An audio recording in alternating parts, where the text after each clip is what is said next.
Hello students, आज हम start करेंगे cell the fundamental unit of life. आप सब जानते हैं कि जितने भी लिविंग ऑर्गेनिजम्स हैं, चाहे वो प्लांट्स हो या वो एनिमल हो, सभी लिविंग ऑर्गेनिजम्स में जो सबसे छोटा यूनिट है लाइफ का, उसे हम कहते हैं cell. It is the smallest unit of life, सबसे छोटा। जैसे आप देखते हो कि आपके घर में जो आपका घर बना हुआ है, the building of your house consist of small units that is known as bricks. उसी प्रकार से आपके बॉडी के अंदर या किसी भी कॉम्प्लेक्स मल्टीसेल्युलर ऑर्गेनिज्म की बॉडी के अंदर बहुत सारे सेल्स का, आप कह सकते हो मिलियंस ऑफ सेल्स का कलेक्शन है, और ये मिलियंस ऑफ सेल्स मिलके आपकी बॉडी का एक स्ट्रक्चर बनाते हैं। तो इसी प्रकार से हम ये देख सकते हैं कि हमारी बॉडी में millions and trillions of cells present हैं जो कि हमारी बॉडी का स्ट्रक्चर बनाते हैं। चाहे वो यूनिसेल्युलर ऑर्गेनिज्म हो या वो मल्टीसेल्युलर ऑर्गेनिज्म हो, हर ऑर्गेनिज्म सेल से बना हुआ है। इसीलिए हम बोलते हैं cell the fundamental unit of life. Fundamental word हम क्यों यूज़ कर रहे हैं, उसका रीज़न है कि फंडामेंटल का मतलब होता है सबसे छोटा और सबसे बेसिक यूनिट। सेल एक ऐसा यूनिट है हमारी लाइफ का, हमारी बॉडी का, जिसमें बहुत सारे लाइफ प्रोसेस चल रहे हैं, जिसमें बहुत सारे वाइटल फंक्शंस चल रहे हैं जो हमारी लाइफ को मेंटेन करने के लिए बहुत इंपॉर्टेंट है। इसीलिए हम ये बोलते हैं कि cell is the functional unit of life. साथ ही साथ सेल से ही हमारी पूरी बॉडी बनी हुई है, इसीलिए हम बोलते हैं cell is the structural unit of life. Then cell को फंडामेंटल क्यों बोला? क्योंकि सबसे बेसिक यूनिट है जो एक लाइफ को चलाने के लिए सक्षम है। आपने देखा है हमारे आसपास बहुत सारे यूनिसेल्युलर ऑर्गेनिजम्स भी हैं जो कि केवल एक सेल से बने हुए हैं और वो अपने जीवन को चलाने के लिए सक्षम हैं। They are capable of sustaining their life. How? Because even a single cell is capable of performing all the important functions to maintain life. इसीलिए हम कहते हैं cell is the fundamental unit of life. अब हम देखेंगे कि cell का basic structure क्या होता है। तो सेल का जो बेसिक स्ट्रक्चर है, यदि आप देखें तो सेल कुछ इस प्रकार की होती है। सेल के बहुत सारे शेप्स होते हैं। Cell can be circular, cell can be elongated, cell can be square shaped, किसी भी शेप की हो सकती है सेल। सेल के अंदर एक स्फीयरिकल बॉडी होती है। इस स्फीयरिकल बॉडी को हम न्यूक्लियस बोलते हैं। साथ ही साथ न्यूक्लियस के बाहर, जैसे आपकी बॉडी में बहुत सारे ऑर्गन सिस्टम्स होते हैं, वैसे ही सेल के अंदर बहुत सारे छोटे छोटे स्ट्रक्चर्स होते हैं। इन छोटे छोटे स्ट्रक्चर्स को हम कहते हैं सेल ऑर्गेनील्स। ये जो सेल ऑर्गेनील्स हैं, इन सभी सेल ऑर्गेनील्स के अलग अलग फंक्शंस हैं, और ये अलग अलग फंक्शंस जो हैं ये परफॉर्म करते हैं ताकि सेल के अंदर की एक्टिविटीज़, सेल के अंदर के फंक्शंस स्मूथली चल पाएँ। जनरली अगर आप देखो तो सेल के अंदर या सेल में कुछ मुख्य कंपोनेंट्स होते हैं, और सेल के जो मुख्य कंपोनेंट्स हैं वो है सेल की आउटर कवरिंग, जिसको हम कहते हैं सेल मेम्ब्रेन। सेल की आउटर कवरिंग जिसको हम कहते हैं सेल मेम्ब्रेन। इसके अलावा सेल में बहुत सारा फ्लूइड भरा होता है सेल के अंदर, जिसको हम कहते हैं साइटोप्लाज्म। और साथ ही साथ सेल के अंदर साइटोप्लाज्म में एम्बेडेड होते हैं बहुत सारे ऑर्गेनील्स, जिनका डायग्राम मैंने इस पिक्चर के थ्रू आपको शो किया है। तो आप यदि इस सेल को देखें, ये एक टिपिकल यूकैरियोटिक सेल है, और इस यूकैरियोटिक सेल की जो आउटर कवरिंग होती है, इस आउटर कवरिंग को हमने सेल वॉल बोला। मैं यहाँ पर आपको एक प्लांट सेल का डायग्राम शो कर रही हूँ, क्योंकि प्लांट सेल एक टाइप की यूकैरियोटिक सेल है, एनिमल सेल भी एक टाइप की यूकैरियोटिक सेल है, but the plant cell consist of many type of organelles, इसलिए मैंने यहाँ पर एक प्लांट सेल का डायग्राम एक्सप्लेन किया है।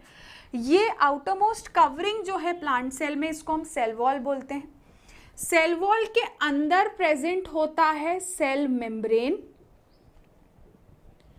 सेल मेम्ब्रेन के अंदर जो स्पेस है सेल का, उसमें फिल्ड होता है एक फ्लूइड जिसको कहते हैं cytoplasm.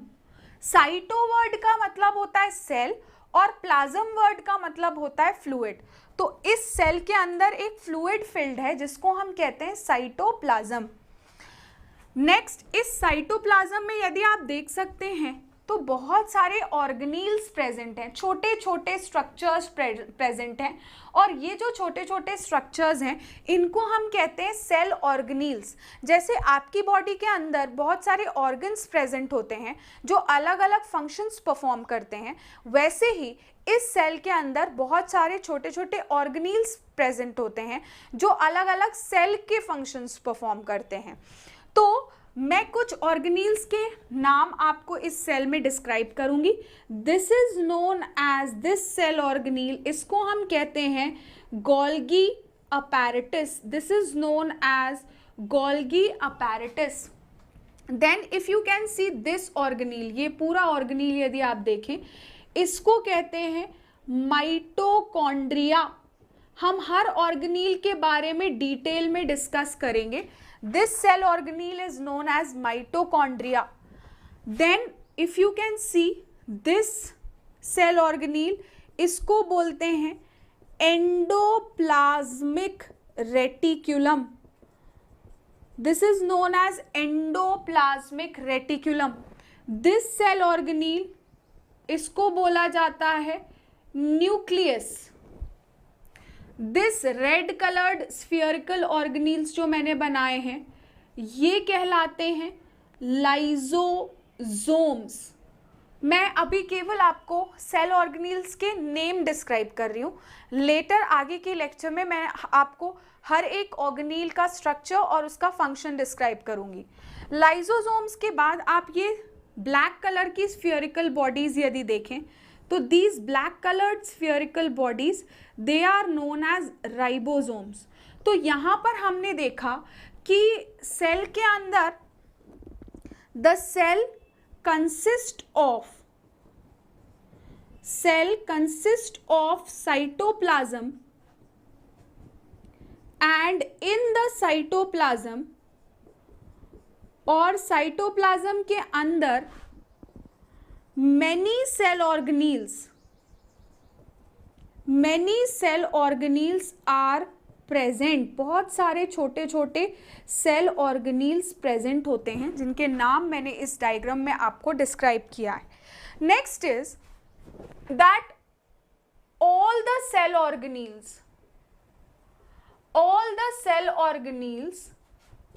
have their own specific function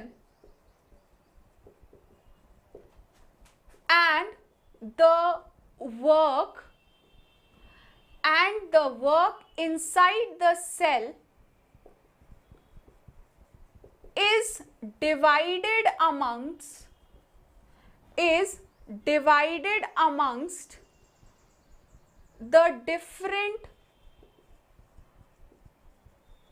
cell organelle. This is called as division of labor. See, just एक सिंपल सा एग्जाम्पल मैं आपको देती हूँ। जैसे आपकी बॉडी में डाइजेस्टिव सिस्टम है जो डाइजेशन कर रहा है, आपकी बॉडी में सर्कुलेटरी सिस्टम है जो सर्कुलेशन कर रहा है, आपकी बॉडी में रेस्पिरेटरी सिस्टम है जो रेस्पिरेशन कर रहा है, आपकी बॉडी में एक्सक्रीटरी सिस्टम है जो एक्सक्रीशन कर रहा है। The functions inside your body is divided amongst different organs and the different organs are doing their own functions, और इस प्रकार से जो लेबर है आपकी बॉडी के अंदर वो हर ऑर्गन के अंदर हर ऑर्गन के बीच में डिवाइडेड है। इसी प्रकार जो एक सेल होती है, इस सेल के अंदर जो ऑर्गेनील्स हैं, इस ऑर्गेनील्स के बीच में जो काम है, जो फंक्शंस हैं, वो डिस्ट्रीब्यूटेड हैं, डिवाइडेड हैं, तो ताकि जो फंक्शंस हैं वो इजीली चल पाएं, फंक्शन कर पाएं। इसीलिए द सेल ऑर्गेनील्स, हर सेल ऑर्गेनील के पास अपना एक अलग फंक्शन है, वो अपना एक अलग स्पेसिफिक फंक्शन परफॉर्म करके सेल का जो लेबर है वो कोऑर्डिनेट कर रहा है, सेल के फंक्शंस को कोऑर्डिनेट कर रहा है। इसे हम कहते हैं डिवीजन ऑफ लेबर, क्योंकि यदि एक ही ऑर्गेनील के पास सारा काम होता तो शायद सेल के फंक्शंस उतने प्रॉपर्ली नहीं चल पाते। इसीलिए जो डिफरेंट सेल ऑर्गेनील है, हर सेल ऑर्गेनील अपना अलग फंक्शन परफॉर्म करके सेल को अच्छे से फंक्शंस को एग्जीक्यूट करने में मदद करता है। अब हम देखेंगे कि एक सेल में सेल के कितने कंपोनेंट्स होते हैं। तो अभी हम देखने वाले हैं कंपोनेंट्स ऑफ सेल। सेल के बेसिकली 3 कंपोनेंट्स होते हैं। The first component is known as cell membrane. The second component is known as cytoplasm and the third component is known as nucleus. यदि आप देखें तो जो सेल मेम्ब्रेन होती है, cell membrane, the first component of cell, it is the outermost covering of the cell. It is the outermost covering of the cell. एक cell की सबसे बाहर वाली covering. This is a plant cell. ये एक plant cell है. Plant cell में cell membrane अंदर होती है और सेल वॉल बाहर होती है. और एनिमल सेल में, जो ऑलरेडी मैं लास्ट क्लास में डिस्कस कर चुकी हूँ, जो आउटर मोस्ट कवरिंग है उसको हम सेल मेम्ब्रेन बोलते हैं. तो हम बेसिकली एक यूकैरियोटिक सेल में सबसे आउटर मोस्ट कवरिंग जो है वो सेल मेम्ब्रेन को मानते हैं. सेल मेम्ब्रेन सेल की सबसे आउटर मोस्ट कवरिंग होती है. Then if you see the next component of the cell is known as cytoplasm. Cytoplasm, it is the whitish colored fluid present inside the cell. Cell के अंदर पूरी intracellular space, cell के अंदर जो space होती है उसको हम इंट्रासेल्यूलर स्पेस बोलते हैं. इस इंट्रासेल्यूलर स्पेस के अंदर भरा हुआ एक फ्लूइड है.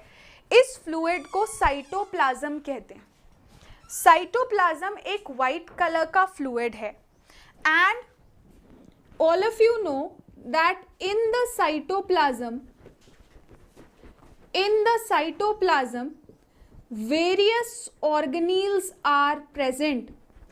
साइटोप्लाज्म के अंदर बहुत सारे ऑर्गेनील्स प्रेजेंट होते हैं. जैसे कि आप यहाँ देख सकते हो, जो सेल के अंदर का स्पेस उसको हमने इंट्रासेल्यूलर स्पेस बोला. इस इंट्रासेल्यूलर स्पेस में एक फ्लूइड प्रेजेंट है और इस फ्लूइड को हमने साइटोप्लाज्म बोला.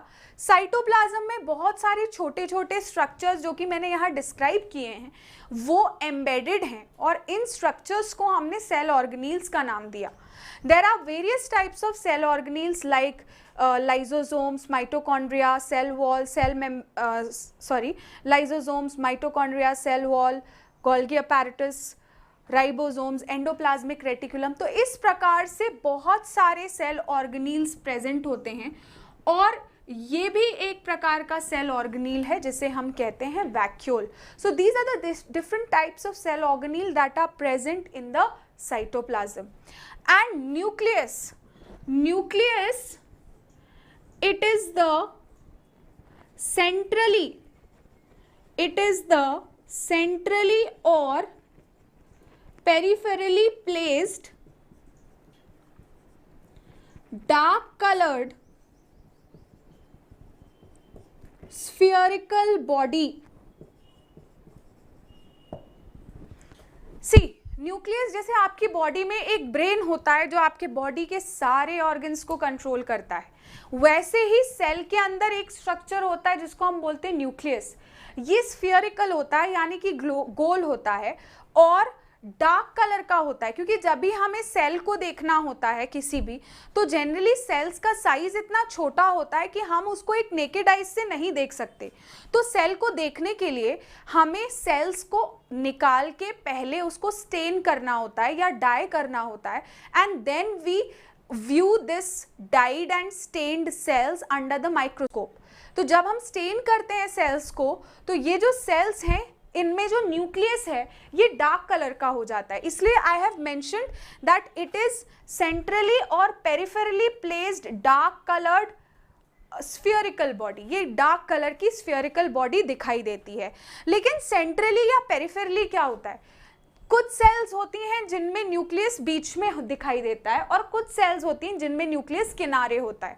स्पेशली जो एनिमल्स में सेल पाई जाती है उसमें न्यूक्लियस बीच में होता है, और जो प्लांट्स में सेल्स जो प्लांट में न्यूक्लियस होता है वो पेरिफेरी में होता है. पेरिफेरी यानी कि किनारे में होता है. Now we are going to discuss each of the component of cells in detail. तो सबसे पहले हम सेल मेम्ब्रेन को डिटेल में डिस्कस करेंगे.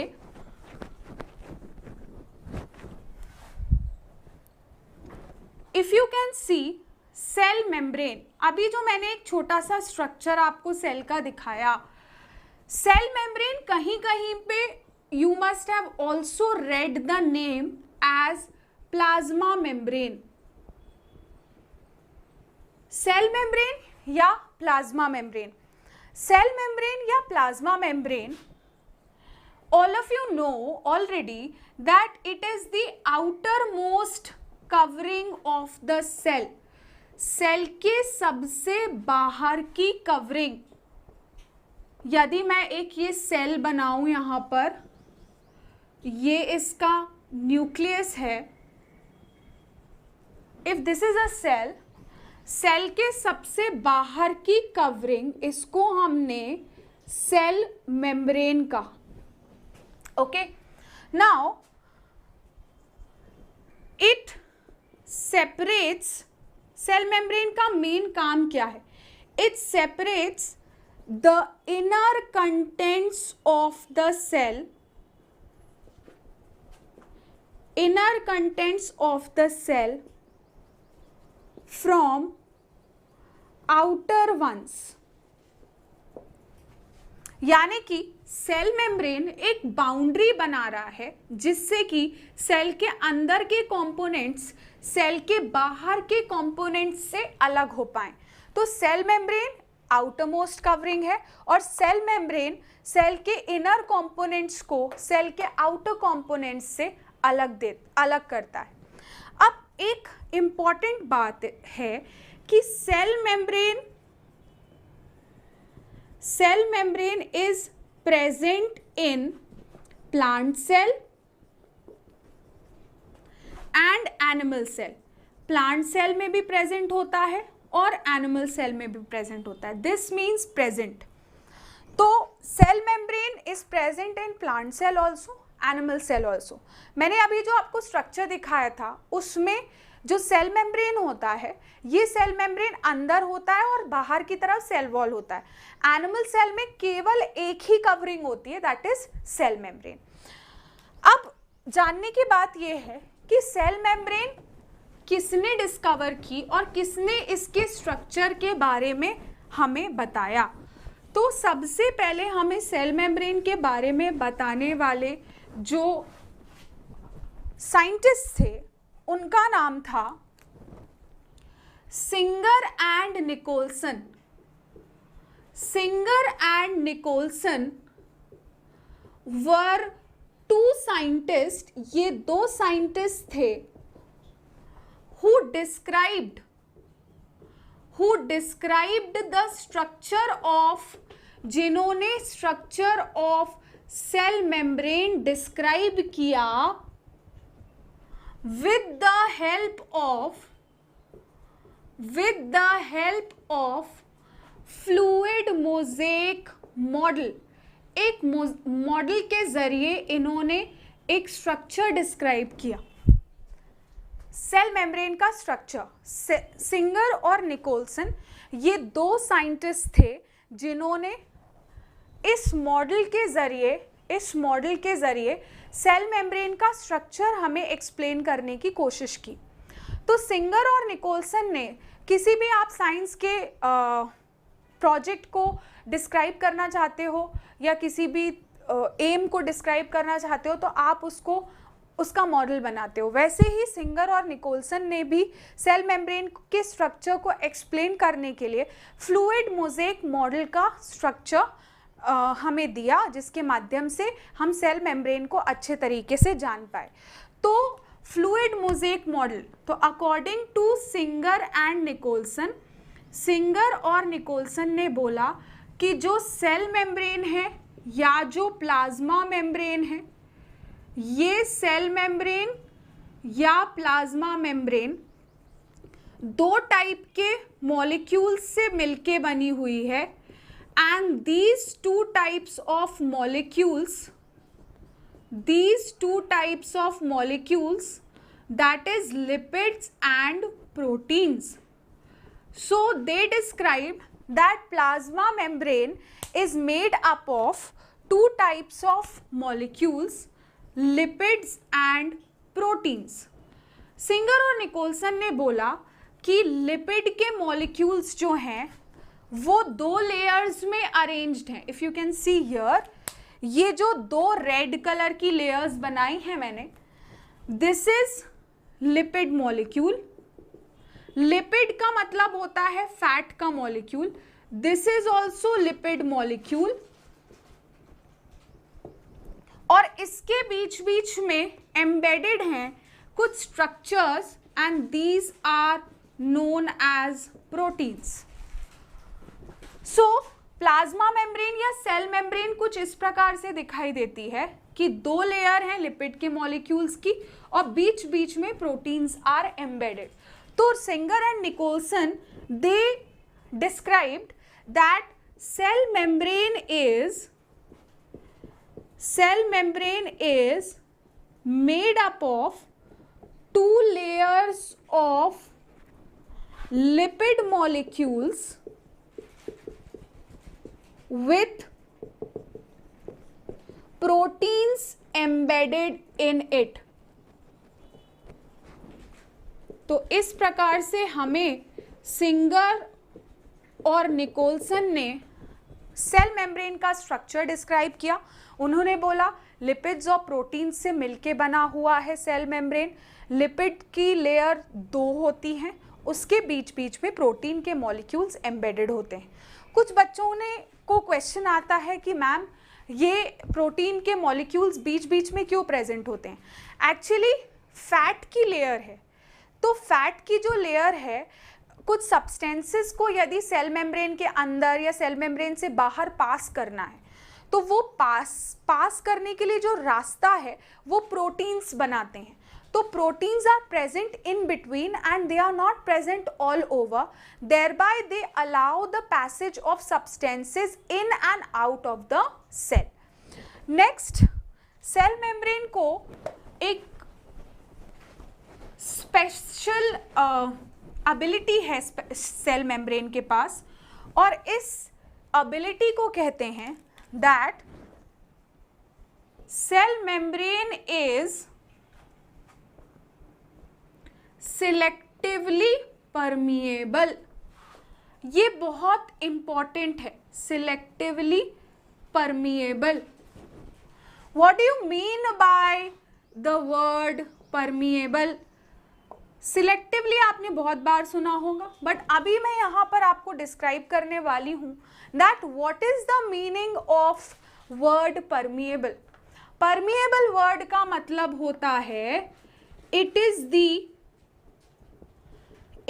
The ability of a membrane to allow substances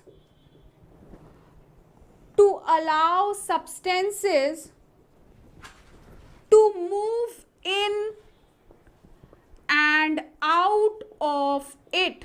यानी कि मान लेते हैं कि ये एक सेल मेम्ब्रेन है या कोई भी मेम्ब्रेन है, क्योंकि हम सेल मेम्ब्रेन की बात कर रहे हैं तो हम सेल मेम्ब्रेन के रिस्पेक्ट में पढ़ाई करते हैं यहाँ पर।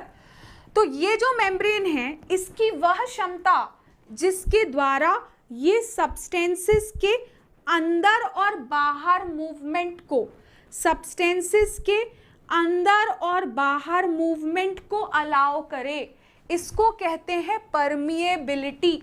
It is known as permeability. See, permeability is of 3 types, 3 प्रकार की होती है। ये जानना इसलिए जरूरी है क्योंकि बार बार चैप्टर में परमिएबिलिटी वर्ड से रिलेटेड वर्ड्स आपको दिखाई देंगे। So I am explaining you all the terms related to permeability. Permeability में सबसे पहले हम पढ़ेंगे सिलेक्टिवली परमिएबल, और हमने अभी पढ़ा कि हमारी जो सेल मेम्ब्रेन है वो सिलेक्टिवली परमिएबल है। सिलेक्टिवली परमिएबल का मतलब होता है when the cell membrane allows some selected substances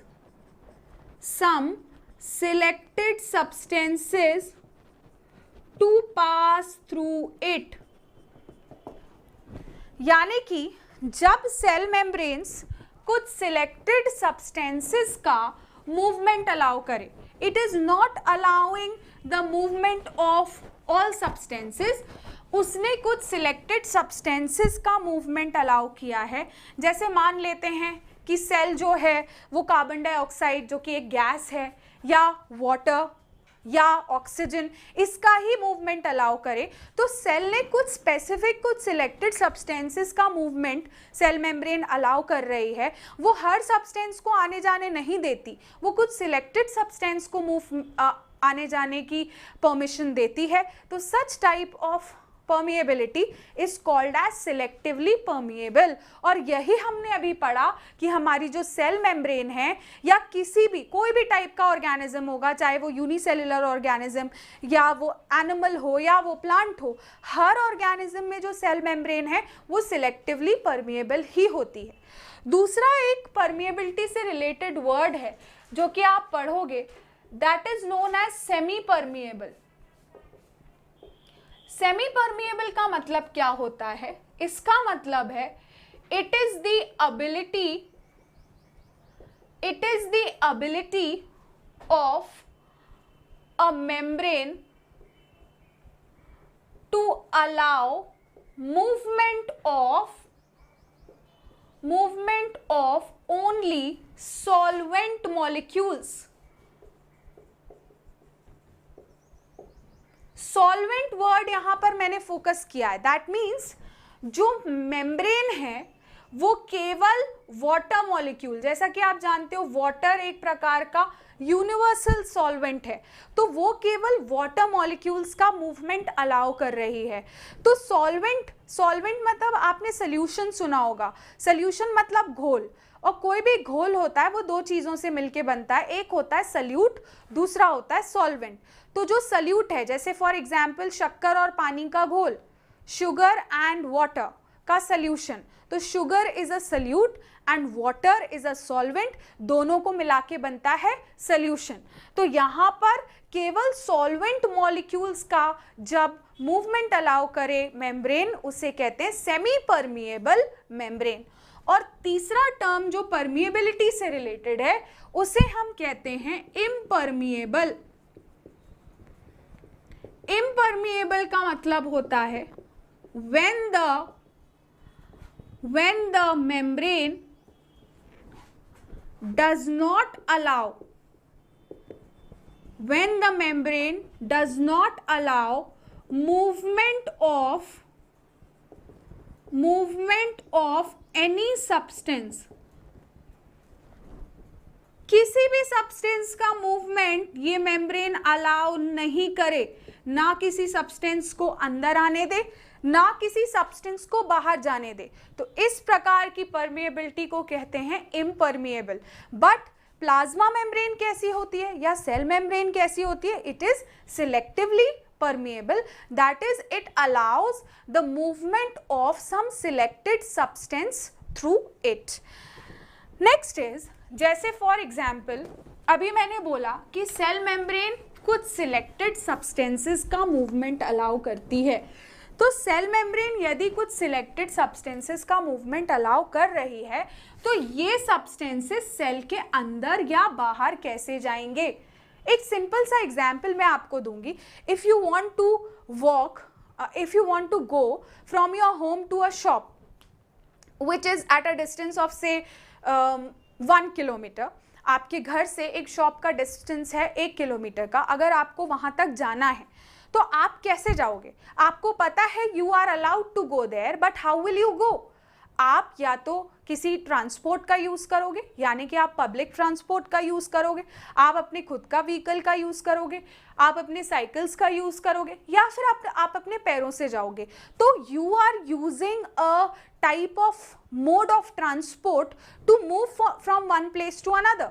similarly जब सब्सटेंसेस को एक सेल के अंदर, सेल के बाहर मूवमेंट करना है तो वो कुछ मोड्स ऑफ ट्रांसपोर्ट का इस्तेमाल करते हैं। So we are going to understand that what is the modes of transport. Modes of transport, the first mode of transport for the movement of substances in and out of the cell, the first mode of transport, इसको हम कहते हैं simple diffusion. Okay, what do you mean by simple diffusion? Simple diffusion का मतलब होता है it is the process by which substances move from its higher concentration to its lower concentration. It's very easy. What is the meaning of diffusion? से for example आपने कमरे के एक कोने में एक अगरबत्ती जलाई। जिस जगह पे आपने अगरबत्ती जलाई उस जगह पे अगरबत्ती के molecules, the gases of that incense stick, उनका कॉन्सेंट्रेशन उस जगह पे, इस कोने पे ज़्यादा है, और कमरे के दूसरे कोने पे उसका कॉन्सेंट्रेशन या अगरबत्ती के सुगंध के मॉलिक्यूल्स का कॉन्सेंट्रेशन कम है। धीरे धीरे क्या होगा? मॉलिक्यूल्स हायर कॉन्सेंट्रेशन से लोअर कॉन्सेंट्रेशन की तरफ मूव करेंगे। सिमिलरली सेल्स के अंदर भी यही होता है। मान लीजिए एक सब्सटेंस है, सब्सटेंस ए का कॉन्सेंट्रेशन सेल के बाहर ज्यादा है और सेल के अंदर कम है। तो सब्सटेंस ए, कोई भी सब्सटेंस मान लेते हैं, सब्सटेंस ए ले लिया हमने, सब्सटेंस ए का कॉन्सेंट्रेशन, कॉन्सेंट्रेशन का मतलब होता है अमाउंट, सब्सटेंस ए का कॉन्सेंट्रेशन सेल के बाहर ज्यादा है, अपवर्ड एरो मतलब हाई, और सेल के अंदर है ही नहीं, तो the substance is going to move from outside to inside the cell, that is from the higher concentration to the lower concentration. Higher मतलब ज्यादा, कॉन्सेंट्रेशन मतलब अमाउंट, तो जहां भी सब्सटेंस का अमाउंट ज्यादा होगा वहां से वो लोअर कॉन्सेंट्रेशन का की तरफ मूव करेगा। तो इसको कहते हैं diffusion.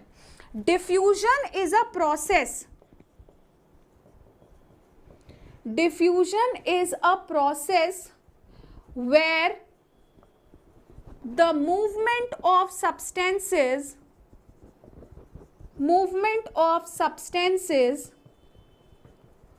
do not do not require energy.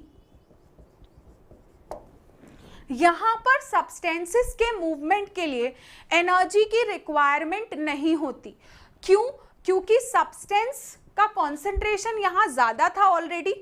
यहां पर ज्यादा होने के कारण सब्सटेंस अपने हायर कॉन्सेंट्रेशन से लोअर कॉन्सेंट्रेशन की तरफ मूव किया। इसको हमने डिफ्यूजन बोला और इसमें किसी भी प्रकार के एनर्जी का यूज नहीं होता। एक और बात, diffusion can occur in gases. Diffusion generally gases के साथ होता है। चिल्ड्रन गेट कंफ्यूज्ड कि डिफ्यूजन किस में होता है, तो diffusion generally occurs, maximum time diffusion gases के साथ होता है। तो गैसेस का कॉन्सेंट्रेशन यदि सेल के बाहर ज्यादा है तो गैसेस सेल के बाहर से यानी कि हायर कॉन्सेंट्रेशन से सेल के अंदर यानी कि लोअर कॉन्सेंट्रेशन की तरफ मूव करेंगी और इसमें किसी भी प्रकार की एनर्जी की रिक्वायरमेंट नहीं होगी। इसीलिए हम कहते हैं कि diffusion is a type of passive transport. Diffusion is a type of passive transport. Passive transport का मतलब होता है कि इसमें किसी प्रकार की एनर्जी की रिक्वायरमेंट नहीं होती। Next is the next type of mode of transport, इसको हम कहते हैं osmosis. The next type of mode of transport is known as osmosis. Now what do we mean by osmosis? Osmosis का मतलब होता है it is the process by which the solvent molecule move from its higher concentration to its lower concentration. तो यहां मैंने आपको describe किया, already मैं आपको सॉल्वेंट के बारे में बता चुकी हूं। तो मान लीजिए ये एक सेल है और यूनिवर्सल सॉल्वेंट हम वाटर को मानते हैं। मान लीजिए ये एक सेल है, सेल मेम्ब्रेन है। हम वाटर की बात करते हैं, water is a type of solvent. अगर वाटर का कॉन्सेंट्रेशन सेल के बाहर ज्यादा है और सेल के अंदर वाटर का कॉन्सेंट्रेशन यानी कि अमाउंट कम है, डाउनवर्ड एरो मतलब कम, अपवर्ड एरो मतलब ज्यादा, तो वाटर अपने हायर कॉन्सेंट्रेशन से लोअर कॉन्सेंट्रेशन की तरफ मूव करेगा। That means it is going to move inside the cell. So osmosis एक ऐसा प्रोसेस है जिसमें सॉल्वेंट के मॉलिक्यूल्स हायर कॉन्सेंट्रेशन से लोअर कॉन्सेंट्रेशन की तरफ मूव करते हैं। अब वो हायर कॉन्सेंट्रेशन वाइसा वर्सा हो सकता है, ये भी हो सकता है कि सेल के अंदर वाटर का कॉन्सेंट्रेशन ज़्यादा है और सेल के बाहर वाटर का कॉन्सेंट्रेशन कम है। इस केस में वाटर मॉलिक्यूल्स सेल के अंदर से यानी कि जहां कॉन्सेंट्रेशन वाटर का ज़्यादा है वहां से बाहर की तरफ मूव करेंगे यानी कि जहां पर वाटर का कॉन्सेंट्रेशन कम है। इसीलिए हम कहते हैं कि osmosis is of two types. Osmosis दो प्रकार का होता है। पहला टाइप ये है जब ऑस्मोसिस में सॉल्वेंट मॉलिक्यूल्स सेल के अंदर एंटर करेंगे, इस प्रकार के ऑस्मोसिस को कहते हैं endosmosis. That is when the solvent molecule enter inside the cell, इसको कहते हैं एंडोस्मोसिस। इसको आप ऐसे याद रख सकते हैं, एंट्री से एंडोस्मोसिस। और जब सॉल्वेंट मॉलिक्यूल सेल के बाहर जाते हैं, इसे कहते हैं exosmosis. That is when the solvent molecules move out of the cell। अब इसको आप कैसे याद रखोगे? कि एक्सोस्मोसिस, एग्जिट मतलब बाहर जाना। तो जब सॉल्वेंट मॉलिक्यूल सेल के बाहर जाएं इट इज एक्सोस्मोसिस, जब अंदर आए endosmosis. Endosmosis and exosmosis are the two types of osmosis. Osmosis में भी सॉल्वेंट मॉलिक्यूल का मूवमेंट हायर कॉन्सेंट्रेशन से लोअर कॉन्सेंट्रेशन, कॉन्सेंट्रेशन वर्ड का मतलब अमाउंट होता है, तो हायर कॉन्सेंट्रेशन से लोअर कॉन्सेंट्रेशन की तरफ मूवमेंट हो रहा है तो एनर्जी का यूज नहीं होता। इसीलिए ऑस्मोसिस भी एक टाइप ऑफ पैसिव ट्रांसपोर्ट है। पैसिव ट्रांसपोर्ट मतलब जहां पर एनर्जी का यूज नहीं होता। The next type of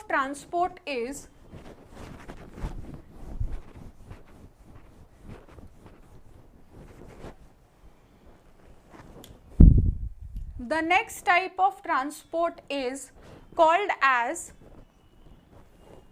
active transport.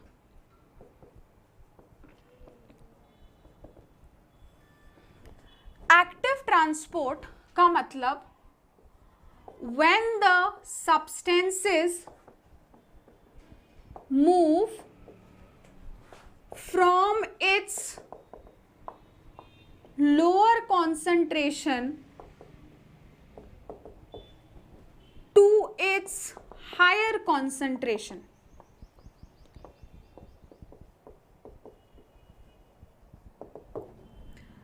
By using energy, by using energy, इसे हम कहते हैं एक्टिव ट्रांसपोर्ट। तो what is active transport? Active transport में जैसे कि ये सेल है, सेल के अंदर सब्सटेंसेस का कॉन्सेंट्रेशन ऑलरेडी ज्यादा था और सेल के बाहर सब्सटेंसेस का कॉन्सेंट्रेशन कम था। So the substances are already more inside the cell but less outside the cell. But still the substances are moving outside, that is from the higher concentration to the lower concentration.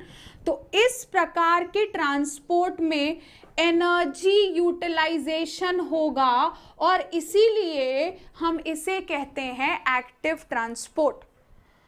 Osmosis में और diffusion में जो substances का movement था वो higher concentration से lower concentration की तरफ हो रहा था तो एनर्जी की ज़रूरत नहीं पड़ी। लेकिन एक्टिव ट्रांसपोर्ट में सब्सटेंसेस का मूवमेंट लोअर कॉन्सेंट्रेशन से सब्सटेंसेस का मूवमेंट इस प्रकार से हो रहा है from the lower concentration, that is यहाँ पर कॉन्सेंट्रेशन लोअर है, from the lower concentration towards the higher concentration, that is inside the cell, higher concentration की तरफ हो रहा है। मतलब जबरदस्ती हम सेल के अंदर मॉलिक्यूल्स को सेंड कर रहे हैं। तो इस प्रकार के मूवमेंट को हम कहते हैं एक्टिव ट्रांसपोर्ट, क्योंकि इसमें एनर्जी का यूज होता है। जस्ट फॉर एग्जाम्पल मैं एक छोटा सा प्रैक्टिकल एग्जाम्पल आपको दूंगी कि से फॉर एग्जाम्पल एक क्लासरूम है, इस क्लासरूम में बहुत सारे बच्चे बैठे हैं। तो ये जो बहुत सारे बच्चे हैं ऑलरेडी क्लासरूम पूरी पैक हो चुकी है बच्चों से, there is no single space left for another child to sit down. But class के बाहर 2-3 बच्चे और खड़े हैं जिनको हमें इस क्लास में ही एडजस्ट करना है। तो क्लासरूम के अंदर concentration of student is high, classroom के बाहर concentration of student is less. हमने क्या किया, जबरदस्ती पुश कर करके बाहर के 2-3 स्टूडेंट्स को इसी क्लास के अंदर एडजस्ट कराया। तो हमने क्या किया, लोअर कॉन्सेंट्रेशन से हायर कॉन्सेंट्रेशन की तरफ स्टूडेंट्स को पुश किया मीन्स एनर्जी के माध्यम से स्टूडेंट को मूव किया inside the class. So we used energy. Why we used energy?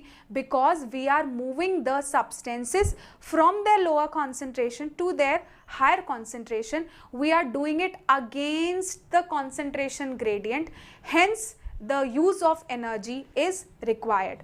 Towards the concentration gradient क्या होता है, जब substances का movement high से low की तरफ हो, वो towards है, जब सब्सटेंसेस का मूवमेंट लो से हाई की तरफ हो वो अगेंस्ट है। अगेन आई एम रिपीटिंग, जब सब्सटेंसेस का मूवमेंट हायर कॉन्सेंट्रेशन से लोअर कॉन्सेंट्रेशन की तरफ होता है, इसको बोला जाता है towards concentration gradient, towards concentration gradient, और इसमें no energy is used. Okay, लेकिन जब लो कॉन्सेंट्रेशन, ये पहली कंडीशन, ये दूसरी कंडीशन, जब लो कॉन्सेंट्रेशन से हाई कॉन्सेंट्रेशन की तरफ, जब लो कॉन्सेंट्रेशन से हाई कॉन्सेंट्रेशन की तरफ सब्सटेंसेस का मूवमेंट होता है तो इसे कहते हैं अगेंस्ट कॉन्सेंट्रेशन ग्रेडियंट, और इसमें एनर्जी इज यूज्ड। तो ये 3 प्रकार के मोड्स ऑफ ट्रांसपोर्ट हैं जिनको हम यूज करते हैं, सेल्स यूज करते हैं for the purpose of movement of substances inside और आउटसाइड द सेल। डिफ्यूजन में गैसेस, डिफ्यूजन जनरली गैसेस का होता है, लिक्विड मीडियम्स का जैसे कि वाटर, इनका मूवमेंट ऑस्मोसिस के थ्रू होता है, और एक्टिव ट्रांसपोर्ट गैसेस के लिए भी हो सकता है, लिक्विड्स के लिए भी हो सकता है। It will depend on the concentration gradient. अगर अगेंस्ट द कॉन्सेंट्रेशन ग्रेडियंट काम हो रहा है या मूवमेंट हो रहा है सब्सटेंसेस का तो उसके लिए एनर्जी का यूज होगा। ऑस्मोसिस और डिफ्यूजन में सब्सटेंसेस का मूवमेंट हायर कॉन्सेंट्रेशन से लोअर कॉन्सेंट्रेशन की तरफ होता है, इसीलिए उसमें एनर्जी का यूज नहीं होता। इसीलिए डिफ्यूजन और ऑस्मोसिस को हम पैसिव ट्रांसपोर्ट भी कहते हैं। Next is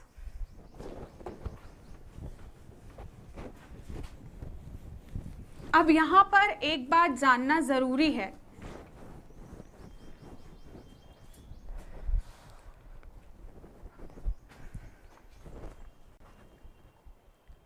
that there are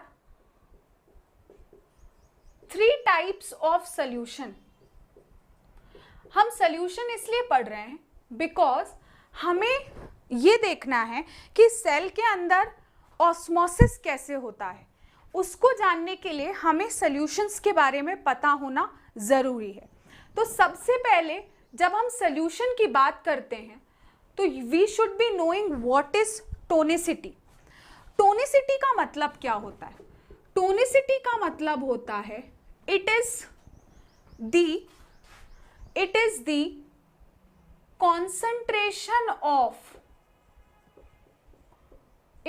concentration of solute in a solution। Tonicity का मतलब क्या होता है? टोनिसिटी का मतलब होता है एक सॉल्यूशन में, सॉल्यूशन किससे बना होता है? Solution is made up of solute plus solvent. तो इसमें मैं आपको एक एग्जांपल देती हूं। जैसे हम ले लेते हैं एक शुगर सॉल्यूशन, तो एक शुगर सॉल्यूशन किससे बना है? शुगर सॉल्यूशन बना है शुगर से और बना है वाटर से। तो शुगर यहां पर सॉल्यूट हुआ और सॉल्वेंट यहां पर वाटर हुआ। तो सॉल्यूट का कितना कॉन्सेंट्रेशन है एक सॉल्यूशन में, उसको कहते हैं टोनिसिटी। और इसी प्रकार से solution is of 3 types. Solution 3 प्रकार के होते हैं। The first type of solution, it is called as a hypertonic solution। Hypertonic solution, what do you mean by a hypertonic solution? Hypertonic solution मतलब in this type of solution concentration of solute is more than solvent. जब एक solution में solute की concentration solvent की concentration से ज्यादा होती है तो उसको हम कहते हैं हाइपरटोनिक सॉल्यूशन. तो hypertonic solution means when the concentration of solute is more than the concentration of solvent. Such a solution is known as a hypertonic solution. अब जैसे कि मैंने आपको बताया कि हम ये क्यों पढ़ रहे हैं types of solution. Types of solution हम इसलिए पढ़ रहे हैं because we want to know that how does the movement of substances, how does the movement of substances or how does osmosis occur in a cell. तो अब हम पढ़ेंगे एक क्वेश्चन यहां पर, what will happen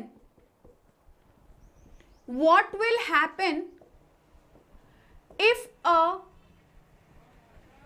plant cell, what will happen if a animal cell is placed in hypertonic solution. अगर हमने एक एनिमल सेल को, सभी जानते हैं एनिमल सेल और प्लांट सेल में कुछ डिफरेंसेस होते हैं. जैसे जो एनिमल सेल होती है उसमें केवल सेल मेम्ब्रेन होता है, प्लांट सेल में सेल वॉल होता है और सेल मेम्ब्रेन होता है. एनिमल सेल में वैक्यूल्स नहीं होते, प्लांट सेल में वैक्यूल्स होते हैं. एनिमल सेल में प्लास्टिड्स नहीं होते, प्लांट सेल में प्लास्टिड्स होते हैं. एनिमल सेल में you can say the animal cell is smaller in size, plant cell is larger in size. तो ये कुछ डिफरेंसेस हैं एनिमल सेल और प्लांट सेल में. इसी प्रकार से एनिमल सेल और प्लांट सेल में होने वाला जो ऑस्मोसिस है डिफरेंट सोल्यूशन में वो भी डिफरेंट होता है. That is why we are going to study it separately. तो अभी हम यहाँ पर देखेंगे अगर हमने एक एनिमल सेल को एक हाइपरटोनिक सोल्यूशन में रख दिया तो क्या होगा. तो यदि आप मान लीजिए ये एक हाइपरटोनिक सोल्यूशन हमने लिया है एक बीकर में. हाइपरटोनिक सॉल्यूशन का मतलब क्या होता है. हाइपरटोनिक सॉल्यूशन मैंने अभी आपको डिस्क्राइब किया कि हाइपरटोनिक सॉल्यूशन में सॉल्यूट का कॉन्सेंट्रेशन ज़्यादा होगा, अपवर्ड एरो मतलब मोर, और सॉल्वेंट का कॉन्सेंट्रेशन कम होगा यानी कि डाउनवर्ड एरो मतलब कम. और यदि इस सॉल्यूशन में हम एक एनिमल सेल को रख दें, this is an animal cell, ये एक एनिमल सेल है. हाइपरटोनिक सॉल्यूशन में यदि हम एक एनिमल सेल को रखें, एनिमल सेल के अंदर सॉल्यूट बाहर के कंपैरिजन में कम होगा और सॉल्वेंट बाहर के कंपैरिजन में ज्यादा होगा. बाहर मतलब hypertonic solution. Again I am repeating, जो हाइपरटोनिक सॉल्यूशन है इसमें सॉल्यूट का कॉन्सेंट्रेशन ज्यादा है, सॉल्वेंट का कॉन्सेंट्रेशन कम है. जो सेल हमने रखी है this is the animal cell. ये एनिमल सेल के अंदर बाहर के रिस्पेक्ट में सॉल्यूट का कॉन्सेंट्रेशन कम है और सॉल्वेंट का कॉन्सेंट्रेशन ज्यादा है. तो मैंने आपको बताया कि हम यहाँ पर पढ़ने वाले हैं ऑस्मोसिस, और ऑस्मोसिस में हम मूवमेंट ऑफ सॉल्वेंट मॉलिक्यूल्स देखते हैं. और हमने ऑस्मोसिस की डेफिनेशन पढ़ी है that osmosis is the process in which the substances move, that is the solvent molecules move from their higher concentration to their lower concentration. अब यहाँ पर आप देख सकते हो कि सेल के अंदर सॉल्वेंट का कॉन्सेंट्रेशन ज़्यादा है और सेल के बाहर सॉल्वेंट का कॉन्सेंट्रेशन कम है. तो what is going to happen? The solvent moves outside the cell. Solvent cell के बाहर मूव करेगा. और मैंने आपको बताया है कि जब भी सॉल्वेंट मॉलिक्यूल सेल के बाहर मूव करते हैं तो इस प्रकार के ऑस्मोसिस को हम कहते हैं एक्सोस्मोसिस. एंड इसका रिजल्ट क्या होगा? इसका रिजल्ट होगा जब हमने एक एनिमल सेल को एक हाइपरटोनिक सोल्यूशन में रखा, तो हाइपरटोनिक सोल्यूशन में सॉल्वेंट का कॉन्सेंट्रेशन कम है और सेल के अंदर सॉल्वेंट का कॉन्सेंट्रेशन ज़्यादा होने के कारण सेल के अंदर से जो सॉल्वेंट मॉलिक्यूल्स हैं यानी कि वाटर मॉलिक्यूल्स हैं वो सेल के बाहर जाने लगेंगे। इस टाइप के ऑस्मोसिस को हमने एक्सॉस्मोसिस कहा। So what is going to happen? The result will be when an animal cell is placed in a hypertonic solution, the animal cell starts losing water outside. This is known as exosmosis, and the animal cell will shrink. इसका result क्या होगा कि जब आप देखोगे थोड़ी देर बाद, अगर आपने इसमें सॉल्यूशन में देखा तो थोड़ी देर बाद यू आर गोइंग टू सी इस सॉल्यूशन में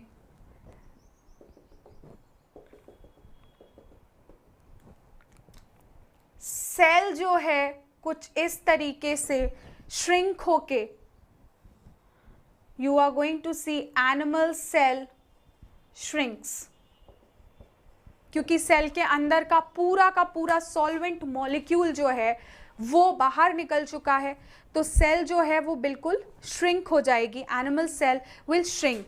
एंड नाउ इसका एक उदाहरण मैं देती हूँ, जैसे फॉर एग्जाम्पल आरबीसीज।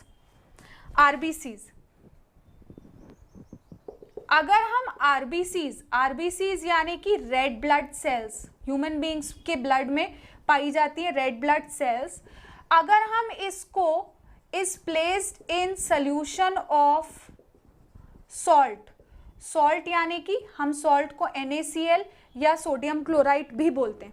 यदि हमने आरबीसीज को एक सॉल्ट सोल्यूशन में डाला, तो सॉल्ट सोल्यूशन मतलब किसी भी प्रकार का सॉल्ट सोल्यूशन वो हाइपरटोनिक होता है। हाइपरटोनिक मतलब एनिमल सेल को हाइपरटोनिक सोल्यूशन में डाला, तो what will happen to RBCs? They are going to shrink because of osmosis, because of exosmosis। तो ये मैंने एक एग्जाम्पल दिया आपको एनिमल सेल का कि किस प्रकार से एनिमल सेल को जब हम हाइपरटोनिक सोल्यूशन में रखते हैं तो उसका क्या रिजल्ट हमें देखने को मिलता है। This I have explained you in this lecture. आगे हम पढ़ेंगे कि किस प्रकार से प्लांट सेल को जब हम हाइपरटोनिक सोल्यूशन में रखते हैं तो प्लांट सेल का क्या रिएक्शन होता है हाइपरटोनिक सोल्यूशन में। ये हम आगे के लेक्चर्स में कंटिन्यू करेंगे। Thank you.